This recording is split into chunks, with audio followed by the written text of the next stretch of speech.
Hi everyone, this is me, Kinavaras. Welcome to my channel.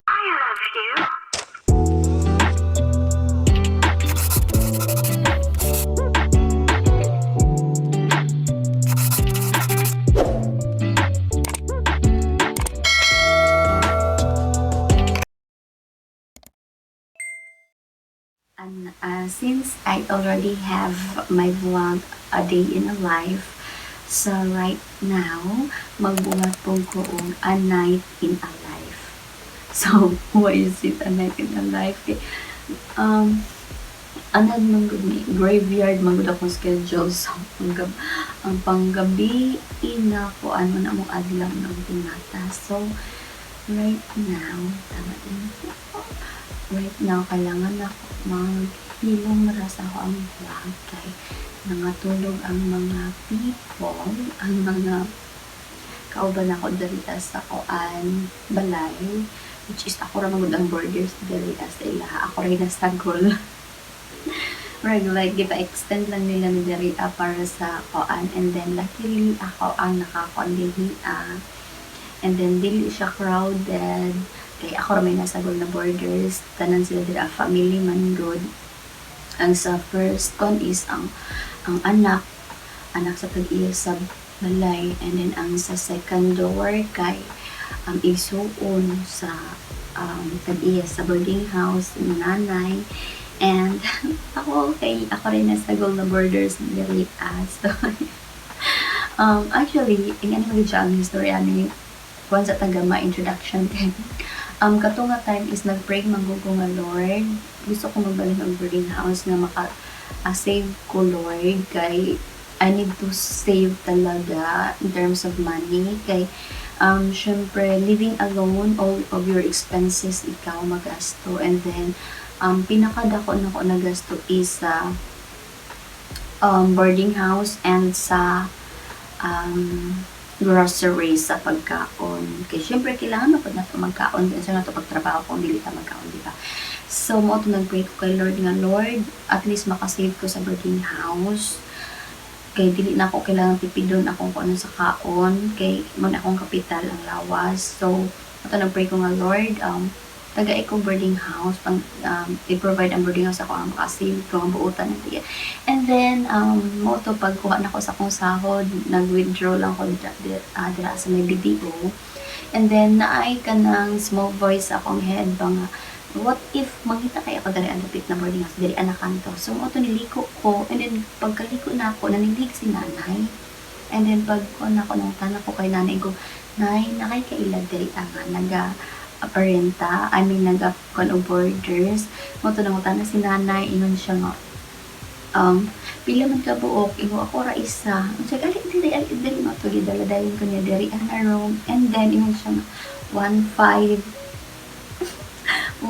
so, and then nakaangay mapukus na room, nice man pud kay fully what the call this one, simento man pud ang palibot ana siya, and then gamay lang din siya, pero it's good for one person, pero okay na ko ana, ang importante makasave ko. And then bonus pa yung is mga pwestuhan ang tag-iya sa boarding house, which is kaparihan ako og religion or prayer. So ayaw yun pag si Lord ang plaster sa tanan.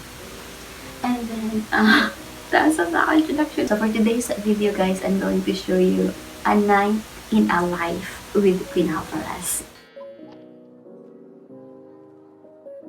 So tama tayo guys, I need to lower my voice kaya nangatulong na palibot. So I need, ani guys, lisod siya guys. Kaya ka nang like for example, matagag ang kutsara ko na.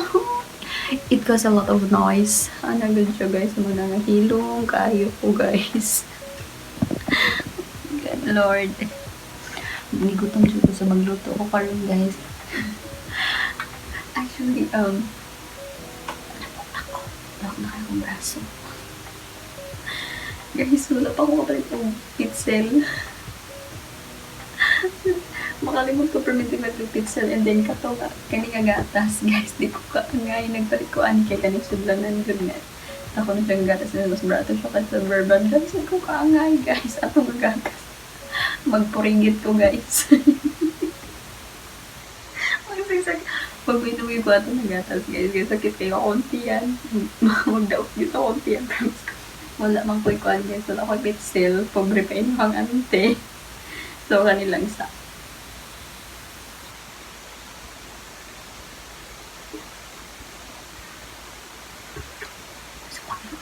So, magluto na ako og ako ang kuhan pagkaon. Wala na ko'y grocery, wala pang sweldo. Oh my god. Guys, magluto to guys. Muna dari ako ang kuhan guys, mga sinaan. Tapos, guys, muna siya dahil guys. Karon guys, kay inyong ante kay nakaginawa-ginawa gamay. Si ate mong ko dari asa ka ng kuhan. Nagpamiligi siya Tupperware and then ay rice dispenser mo to akong giutang guys ang rice dispenser kay para po dili makuha na ng ipis ako ang para po safe ako ang bugas kay daga magong ipis guys and then para safe akong bugas mo to na giutang na ako ang rice dispenser ni ate na kanang stock and then nag-utang po ko og kanang alert nag-utang po ko og kanang pang-spray doon sa amigas, pang-spray sa ipis, pang-spray para dili ipison. So, ilaw cleanliness is next to godliness. Ano siya guys. Pero, kapit na ako makayugas guys. So, ang ako ang pan guys, gitagaan ko niya og 20%. So, naka-discount ko dahil. And then, within 3 months daw na ko bayaran. Inom siya. Kay, silingan man may ba ang ganang kuan si ante. And then, matagyodan ako siya guys. And then, nakadaw naman kong half. So, half na lang akong kulang. 1K na lang akong kulang. So, magluto na ako guys. Ano siya guys.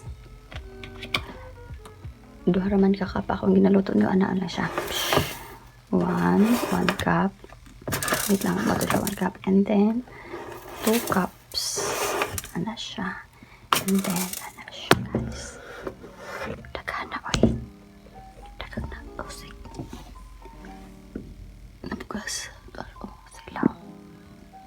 Dagan na anyway. Dili na ako ni siya iurot. Oy, kaya dagan na kayo. Ano siya. Kana lang. Actually guys, kanang 2 cups of rice. Full din na ako nang kaunon.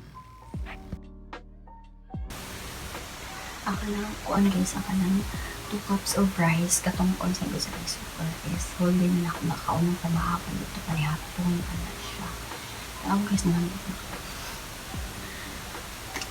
sumunod wala na lang ako bugas ako kaldero so guys so dapat hilom ta may god akong kaldero sa bakayo